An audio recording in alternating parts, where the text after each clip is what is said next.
Insurance companies treat defendants like pawns. If you were to ever watch a personal injury action, you might notice that the defendant is sitting there in the courtroom looking all sad, day after day after day, hour after hour, and you might wonder, why is the defendant there? Isn't it enough for the defendant just to testify, give their story about what happened, and get off the stand?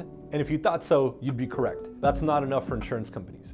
Insurance companies want to manipulate the jury into believing that the person being sued is not being represented by an insurance company and is actually might have to pay the verdict themselves. They do this in order to trick the jury psychologically into reducing the verdict. So how do they make the defendant cooperate at that level? Well, they invoke what's called the cooperation clause.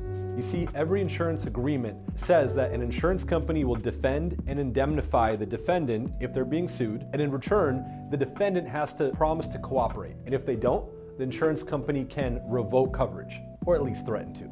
So what do? They actually threaten and scare the defendant into thinking that they have to cooperate by looking sad, giving the testimony the insurance company wants, and sitting there in the trial day after day after day, all in an effort to try to make the jury believe that that poor defendant might pay the verdict themselves, and that way they can reduce the verdict to avoid paying the injured party everything that they're owed. So if you ever see a defendant sitting there looking sad, don't believe that they're actually paying the verdict themselves.